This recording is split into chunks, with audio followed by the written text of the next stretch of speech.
Hello everyone, I welcome you all for the today's session of daily current affairs. ठीक है, तो as you all know we discuss the current affairs in the form of MCQs. तो last तक बने रहिएगा, हम बहुत सारे एमसीक्यूज़ को भी डिस्कस करेंगे। But before discussing the MCQs, जो 1 जुलाई से हमारे न्यू लॉज इम्प्लीमेंट किए गए हैं, हम उनको ब्रीफ में देखते हुए चलेंगे। इट इज़ इम्पॉसिबल कि हम पूरे के पूरे लॉज को इन डिटेल में देखें। अगर हमें इन डिटेल में देखना है तो हमें रॉ एक्ट को पढ़ना होगा, जो कि एक्ट होती है, हमें उसे रॉ फॉर्मेट में पढ़ना होगा। That is not possible in this session. तो हम कुछ मेन पॉइंटर्स को देखते हुए चलेंगे। ठीक है, तो यहाँ पे लेफ्ट हैंड साइड पे जो लॉज थे, एग्जिस्टिंग लॉज, वो हैं, और राइट हैंड साइड पे जो न्यू लॉज आए हैं हम वो देख रहे हैं। ठीक है, तो इंडियन पीनल कोड आईपीसी को किसने रिप्लेस किया है? भारतीय न्याय संहिता ने रिप्लेस किया है, यानी कि BNS. Code of criminal procedure 1973, ये भी आपका 1873 के आसपास अमेंड किया गया था, इसीलिए ये यहाँ पे ईयर मेंशन्ड है। बाकी ये भी ब्रिटिश के टाइम पे ही आया था। तो इसको किसने रिप्लेस किया है? भारतीय नागरिक सुरक्षा संहिता बीएनएसएस ने रिप्लेस किया है।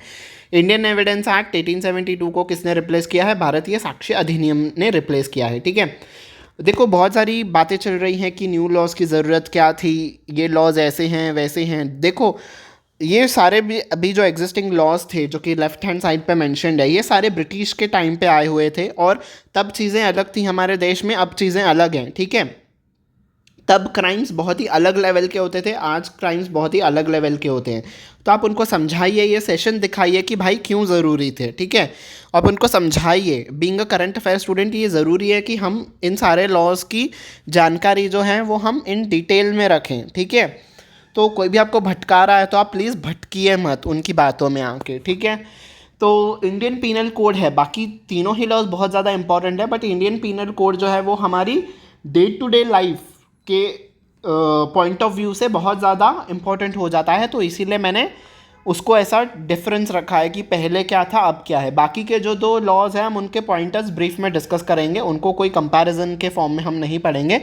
सिर्फ ये वाला जो है भारतीय न्याय संहिता, हम इसको कंपैरिजन के फॉर्म में पढ़ेंगे। ठीक है, 1860s में ये आया था, 2023 में बीएनएस आया है। ठीक है, 2023 में लॉ पास किया गया था पार्लियामेंट में, प्रेसिडेंट साहिबा ने दिसंबर 2023 में इसको अपना असेंट दिया था।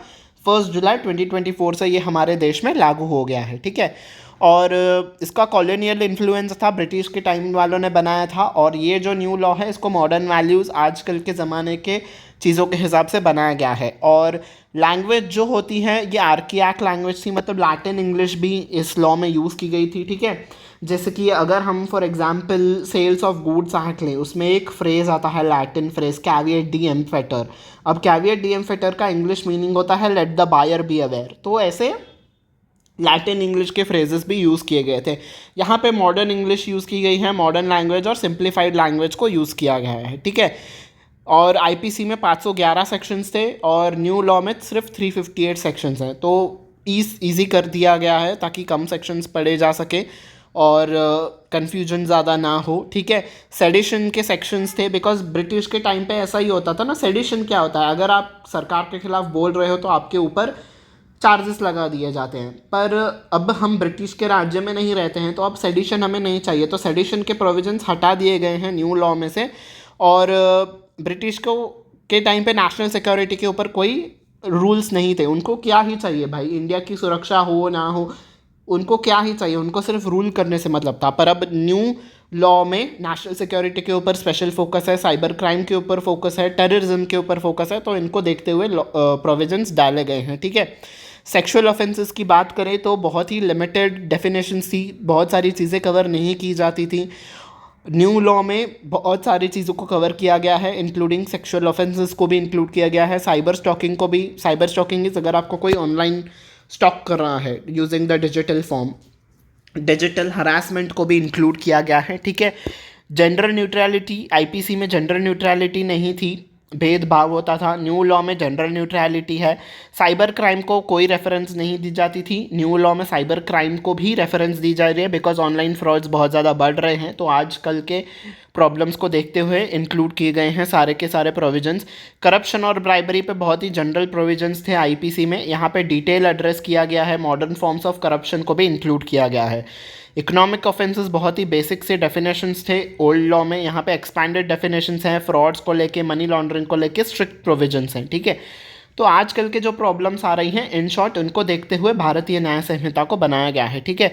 अडल्ट्री अगर होता है तो पहले क्रिमिनलाइज ऑफेंस था, ठीक है। Adultery is having the extra marital affair जो होता है, ठीक है, यहाँ पे इसको डीक्रिमिनलाइज कर दिया गया है, ठीक है। होमोसेक्सुअलिटी क्रिमिनलाइज था under section 377 of IPC code, IPC के कोड के हिसाब से। भारतीय न्याय संहिता में ये नहीं है, क्रिमिनलाइज नहीं है, डीक्रिमिनलाइज किया गया है सुप्रीम कोर्ट की जजमेंट के बाद से, ठीक है। ब्लास्फेमिस्मी के रिगार्डिंग स्ट्रिक्ट प्रोविजंस थे और अब ब्लास्फेमिज्म को लेके बैलेंस्ड अप्रोच है, ठीक है। Respecting the freedom of religion, तो पर्टिकुलर रिलीजन को रिस्पेक्ट दी गई है कि आप अपने हिसाब से फॉलो कर सकते हो, ठीक है, अपने रिलीजन को। मैरिटल रेप को कोई रिकॉग्नाइजेशन नहीं थी आईपीसी में। मैरिटल रेप इज जब हस्बैंड वाइफ के साथ सेक्सुअल रिलेशनशिप को रखता है इंस्पाइट वाइफ के मना करने के बाद भी, ठीक है, that is the marital rape. और आईपीसी के धारा में ये नहीं था, न्यू लॉ में इसको रिकॉग्नाइज किया गया है और ये क्रिमिनल भी है। तो अगर आप अपने वाइफ के साथ कोई भी सेक्सुअल रिलेशनशिप रख रहे हो, इन द सेंस आप इंटीमेट हो रहे हो बिना अपने वाइफ के कंसेंट के, so that will be considered as marital rape, ठीक है। और ट्रेडिशनल मेथड्स थे न्यू लॉ इम्प्लीमेंट करने में आईपीसी के लॉज को। यहाँ पे मॉडर्न और टेक्नोलॉजी और फॉरेंसिक साइंस का यूज़ किया जाएगा लॉज को इम्प्लीमेंट करने के लिए, ठीक है। जो रिफॉर्म्स लाते थे आईपीसी में वो प्यूनिटिव थे, मतलब अगर आपको उस लॉ को बनाने का मकसद यही था कि ब्रिटिश वाले लोग हमें पनिश कर सकें। यहाँ पे बीएनएस का मकसद ये होगा कि लोगों को सुधार सके, उनको रिहैबिलिटेशन कर सकें, ठीक है, मतलब उनमें बदलाव लाया जा सके, ठीक है। पनिशमेंट के साथ साथ बदलाव भी चाहिए ना, ताकि वो फिर से वो क्राइम ना करें, तो उनमें उनके बिहेवियर में भी बदलाव लाया जाएगा। ऐसे प्रोविजंस वहाँ पे रखे गए हैं, उस तरीके से उनको पनिशमेंट दी जाएगी, उस तरीके से उनका पुनरुत्थान किया जाएगा, ठीक है।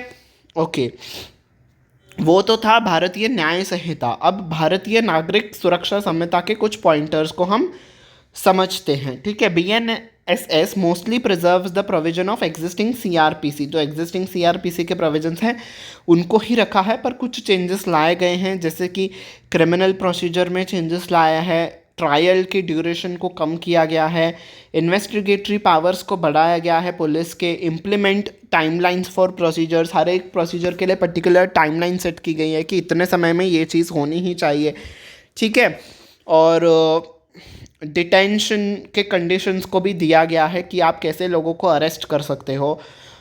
रूल्स जो अंडर ट्रायल, मतलब कोई केस चल रहा है तो तब क्या डिटेंशन होगा, वो उसके रूल्स को चेंज किया गया है। Restricting release on personal bond for the accused in severe offences, तो सीवियर ऑफेंसेस के केस में अगर आप पर्सनल बॉन्ड देते हो तो आपको आईपीसी के जो एग्जिस्टिंग सीआरपीसी था उसमें आपको छोड़ दिया जाता था, पर अब सीवियर ऑफेंसेस में अगर आप पर्सनल बॉन्ड भी देते हो तो अब आपको नहीं छोड़ा जाएगा, ठीक है। और क्या चीज़ें हैं, इंक्लूडिंग लाइफ इम्प्रिजनमेंट केसेस रखे गए हैं, इंडिविजुअल्स फेसिंग मल्टीपल चार्जेस, तो इनके केसेस में भी प्रोविजंस को ऐड किया गया है, ठीक है। मेडिकल एग्जामिनेशन की बात देखें तो it broadens the scope of medical examination allowing any police officer to request the one. अब मेडिकल एग्जामिनेशन पहले था कि अगर कोई सब इंस्पेक्टर रिक्वेस्ट करता है तो ही मेडिकल एग्जामिनेशंस की जाती थी, अब कोई भी अगर पुलिस ऑफिसर रिक्वेस्ट करता है तो उसकी मेडिकल एग्जामिनेशन की जाएगी, ठीक है, making the process more accessible, ठीक है, तो इससे मोर एक्सेसिबल हो जाएगा। और फॉरेंसिक इन्वेस्टिगेशंस किए जाएंगे, mandates the forensic investigation for crimes punishable bye at least 7 years of imprisonment, तो कोई भी केस में अगर 7 या उससे अधिक साल की सज़ा होती है तो वहाँ पे फॉरेंसिक जांच होनी अनिवार्य कर दी गई है, ठीक है, ताकि सही से सब कुछ चीज़ों को पता चल सके, ठीक है। It requires forensic experts to collect the evidence, तो जो भी फॉरेंसिक जांच करेंगे उसके लिए फॉरेंसिक एक्सपर्ट्स को एविडेंस कलेक्ट करना होगा क्राइम के प्लेसेस पे, यानी कि जहाँ पे क्राइम हुआ है, और रिकॉर्डिंग द प्रोसेस इलेक्ट्रॉनिकली, और उसकी वीडियो रिकॉर्डिंग भी करनी होगी जब एक्सपर्ट्स वहाँ पे सैम्पल्स को कलेक्ट करेंगे। और states lacking forensic facilities should utilise those in other states, तो अगर आपके स्टेट में कोई फॉरेंसिक फैसिलिटी नहीं है तो आप दूसरे स्टेट से भी फॉरेंसिक एक्सपर्ट्स को ला के वहाँ पे कंडक्ट कर सकते हो फॉरेंसिक जांच को, ठीक है। सैंपल कलेक्शन के केस में अगर हम बात करें तो extends the power to collect finger impressions and voice samples. तो अब आपके वॉइस सैंपल्स भी कलेक्ट किए जाएंगे, फिंगर प्रिंट्स भी एक्सेस किए जा सकते हैं, even from individuals not under the arrest. अगर कोई अरेस्ट में नहीं है तो उन लोगों के भी अब सैंपल्स कलेक्ट किए जा सकेंगे, ठीक है। टाइमलाइंस की बात करें तो स्ट्रिक्ट टाइमलाइंस रखी गई हैं कि इस पर्टिकुलर टाइम पीरियड में ही ये सारी चीज़ें ख़त्म होनी चाहिए, जैसे कि medical reports for rape victims with in 7 days के अंदर अंदर मेडिकल रिपोर्ट्स आ जानी चाहिए रेप विक्टिम की। और रेप के रिलेटेड जो भी जजमेंट्स हैं वो 30 डेज़ में आ जाने चाहिए। आप चाहो तो उसको एक्सटेंड करके 45 डेज़ तक कर सकते हो, बट मैक्सिमम 45 डेज़ के अंदर अंदर रेप से रिलेटेड जजमेंट्स आ जानी चाहिए, ठीक है। Victim progress updates with in 90 days, अगर उसमें कोई भी अपडेट्स आते हैं तो 90 डेज़ के अंदर अंदर आपको अपडेट्स देने होंगे। And charge framing with in 16 days from the first hearing. First hearing के साथ आपको 60 डेज़ के अंदर अंदर आपको हियरिंग करनी होगी, ठीक है। Provisions for zero FIR registration have been created. पहले क्या था, आपकी ज्यूरिसडिक्शन में जो पुलिस स्टेशन आती है आपको वहीं पे ही जाके आपको जो होता है कंप्लेंट लिखानी होती है। अब आप कोई भी पुलिस स्टेशन में जाके आपके शहर के वहाँ पे जाके आप कंप्लेंट कर सकते हो। फिर क्या होगा, 24 आवर्स के अंदर वो पुलिस स्टेशन जो है आपके एरिया में वो खुद ही रिपोर्ट ट्रांसफ़र कर देगी, ठीक है। तो ये प्रोविज़न भी रखा गया है, ठीक है। पहले आपको जाना पड़ता था, फिर वो कहते थे कि नहीं नहीं ये तो हमारे बाउंड्री में नहीं आता है, आपको यहाँ पे जाना होगा। फिर यहाँ वाले कहते थे कि यहाँ पे नहीं होता है, आप उस पुलिस स्टेशन में जाइए। अब ऐसा नहीं है, अब कोई भी पुलिस स्टेशन में जाओगे अब आप वहाँ पे आपकी FIR दर्ज की ही जाएगी, ठीक है, और वो खुद ही ट्रांसफ़र कर देंगे, ठीक है। अब भारतीय साक्ष्य अधिनियम यानी कि BSA को हम जानते हैं, पढ़ते हैं, ठीक है। भारतीय साक्ष्य अधिनियम जो है वो मोस्ट ऑफ द प्रोविजंस को रिटेन करता है इंडियन एविडेंस एक्ट के, और कुछ बदलाव किए गए हैं, जैसे कि डेफिनेशंस को एक्सपेंशन किया गया है। Definitions of documents including electronic records along the traditional writings और मैप्स। तो अब इलेक्ट्रॉनिक रिकॉर्ड्स को भी रखा गया है एज एविडेंस के तौर पे। पहले इलेक्ट्रॉनिक रिकॉर्ड्स को नहीं माना जाता था, अब इनको भी रखा गया है। प्राइमरी एविडेंस के तौर पे जो है ओरिजिनल डॉक्यूमेंट्स को माना जाएगा प्राइमरी डॉक्यूमेंट। अगर आपके पास कोई इलेक्ट्रॉनिक फॉर्म में रिकॉर्ड्स है तो उसको भी माना जाएगा। वीडियो रिकॉर्डिंग्स हैं तो उसको भी प्राइमरी एविडेंस के तौर पे माना जाएगा, ठीक है। और ओरल एविडेंस को भी माना जाएगा, oral and written evidence along with the testimony from a qualified individual examine the documents. तो अगर कोई क्वालिफाइड पर्सन है उसके लॉ से रिलेटेड जो कि एग्जामिन कर रहा है तो ओरल एंड रिटन डॉक्यूमेंट्स को भी are now considered as secondary evidence, तो उनको सेकेंडरी एविडेंस के तौर पे माना जाएगा, ठीक है। Electronic provision for oral evidence, मतलब आपके वॉइस रिकॉर्डिंग्स को भी अब एविडेंस माना जाएगा। Enabling witness accused individuals and victims to testify through electronic means. तो इलेक्ट्रॉनिक मीन्स के जरिए आप वेरीफाई कर पाओगे अब, ठीक है। Admissibility of electronic records, electronic and digital records are granted equivalent legal status as paper records. तो जितना महत्व पेपर रिकॉर्ड्स रखते थे अब उतना ही महत्व इलेक्ट्रॉनिक रिकॉर्ड्स भी रखेंगे, ठीक है। This includes information stored in semiconductor memory, smartphones, laptops, email, server logs, located evidence and voice mails. तो अगर कोई भी आपकी इन्फॉर्मेशन इन सारे डिवाइसेस में स्थित है तो उसको भी अब मान्य माना जाएगा, ठीक है। Okay, confessions made in police custody are similarly inadmissible. तो आप पुलिस कस्टडी में अगर आप पुलिस के सामने कुछ कन्फेस कर रहे हो तो उसको इतनी मान्यता नहीं दी जाएगी, बिकॉज क्या पता आप पुलिस के डर में आके आप उसके हामी भर दे रहे हो, अनलेस वैलिडेटेड बाय मजिस्ट्रेट। तो अब जो पुलिस के सामने आप कहोगे वो वैलिड तब भी होगा जब मजिस्ट्रेट के सामने भी आप उसे वैलिडेट करोगे। मजिस्ट्रेट यानी कि जज के सामने आप उसे सेम बात को कहोगे, ठीक है, तभी उसको वैलिड माना जाएगा, ठीक है। In cases where an accused has been absconded और has failed to answer to an arrest the law provides for joint trials for many people, ठीक है। मतलब अगर कोई पर्सन किसी दिन हेयरिंग के लिए नहीं आ रहा है तो उसे छोड़ के साथ साथ किसी और बंदे का भी ट्रायल किया जाएगा ताकि हम समय की बचत कर पाएँ और केसेस पेंडिंग ना रहते जाएँ, ठीक है। तो ये सारे प्रोविजंस हैं जो कि इंक्लूड किए गए हैं, ठीक है। तो इससे रिलेटेड अब एक क्वेश्चन है, which committee was constituted by ministry of home affairs in 2020 to review 3 codes of criminal law. तो इन क्रिमिनल लॉज को रिव्यू करने के लिए कमेटी बिठाई गई थी, उसको किसने हेड किया था? मिनिस्ट्री ऑफ होम अफेयर्स ने कमेटी गठन किया था। उसको हेड कर रहे थे कौन? रणबीर सिंह की कमेटी, ठीक है, उसको हेड कर रहे थे रणबीर सिंह, तो उन्हीं के नाम पे ये कमेटी भी रख दी गई है, ठीक है। Okay, next question. तो बस डॉक्टर रणबीर सिंह उसे हेड कर रहे थे, जो कि वाइस चांसलर थे नेशनल लॉ यूनिवर्सिटी दिल्ली में, तो उनके नाम से ही अब ये कमेटी भी बन गई थी, ठीक है। Next, what is snow blind malware? Malware आपका एक काइंड ऑफ वायरस हम कह सकते हैं, ठीक है, जो कि आपके कंप्यूटर या फिर आपके इलेक्ट्रॉनिक डिवाइस को करप्ट कर सकता है।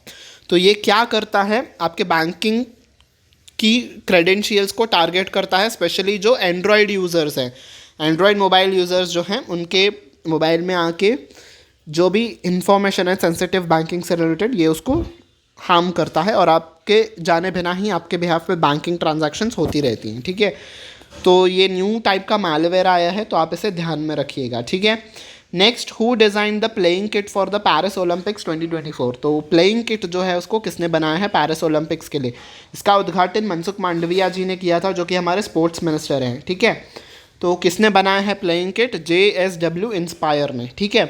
तो देखो, प्लेइंग किट जो है वो JS इंस्पायर ने बनाया है, JSW ने। सेरेमोनियल ड्रेस, यानी कि जब सेरेमनी होगी, ओपनिंग सेरेमनी, क्लोजिंग सेरेमनी, तब एथलीट्स कौन सी ड्रेस को पहनेंगे, उसको किसने बनाया है? तरुण तहिलानी जी ने, जो कि तस्व ओन करते हैं, ठीक है।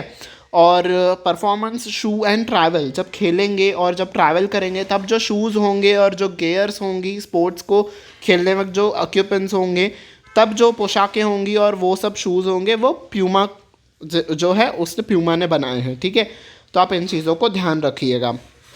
Next, which country is launching the world's first banknotes with cutting edge holography that makes portraits of the historic figures to rotate in 3D? तो कौन सी है वो कंट्री जिसने अपने नोट्स पे जिन फिगर्स का उन्होंने फ़ोटो लगाया है वो 3D में दिखेंगे हमें, ठीक है, मतलब वो घूमते हुए दिखेंगे, ठीक है। Yes, correct answer is Japan. तो जापान के जो एमिनेंट फिगर्स की फ़ोटो होगी उनके बैंक के नोट्स पे, वो आपको 3D के फॉर्म में अब दिखेंगे, घूमते हुए दिखेंगे उनके नोट्स पे, ठीक है।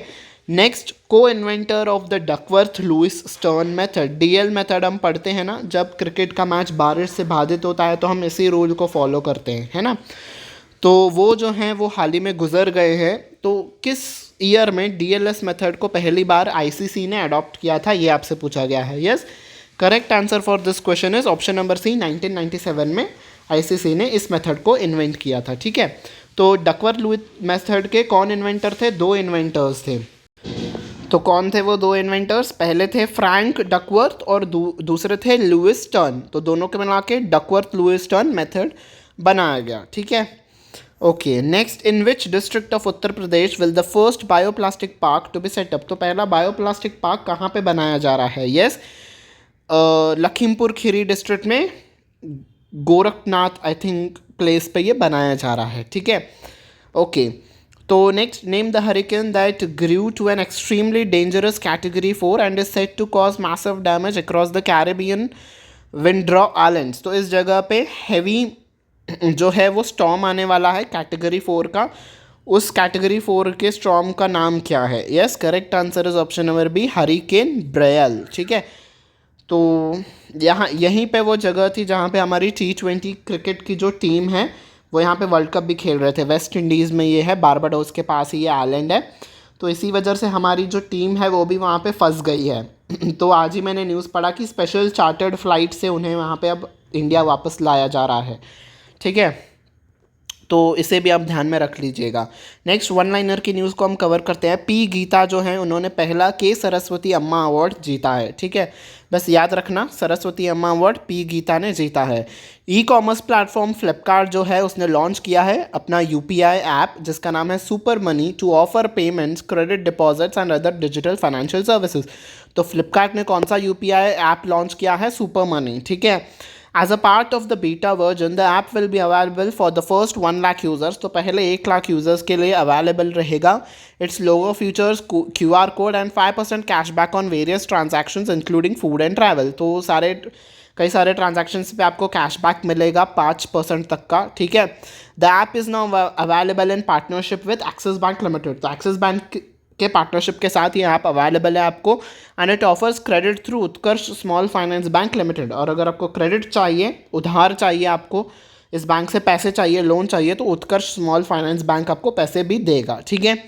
तो ये सारी थी इस न्यूज़ से रिलेटेड। अगली news, Punjab and Sind Bank has signed a memorandum of understanding with Indian Army. तो पीएसबी ने एमओयू साइन किया है इंडियन आर्मी के साथ to offer salary package with host of facilities including free insurance cover.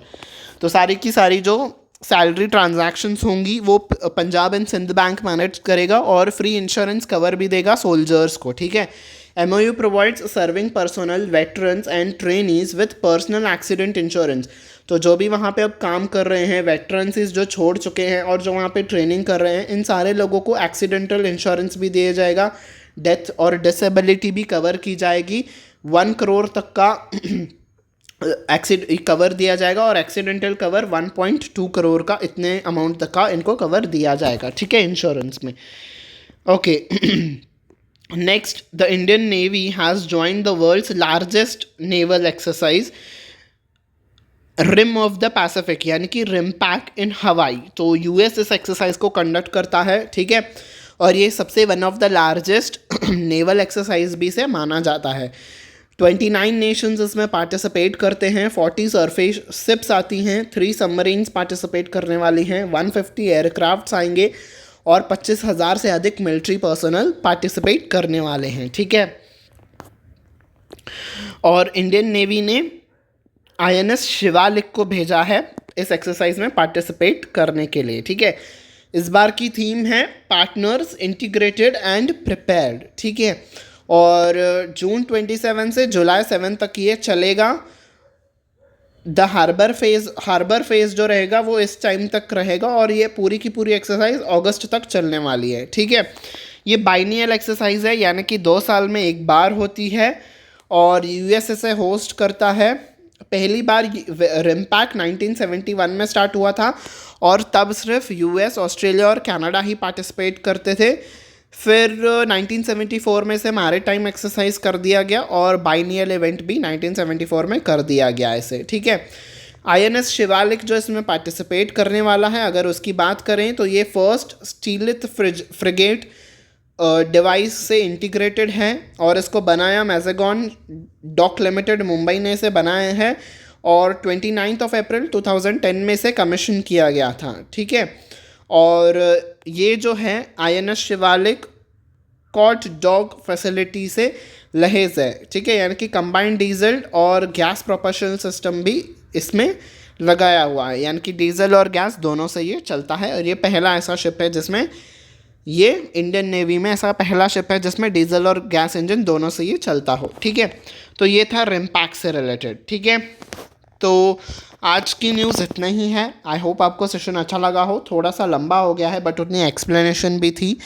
तो अगर आपको सेशन अच्छा लगा हो तो उसे लाइक बटन पे प्रेस कर दीजिएगा, बाकी सारे फ्रेंड्स के साथ भी शेयर कर दीजिएगा और सब्सक्राइब बटन पे भी प्रेस कर दीजिएगा, बेल आइकन पे भी प्रेस करिएगा ताकि आने वाले क्लासेस के नोटिफिकेशन आपको टाइम टू टाइम मिलती रहे, ठीक है।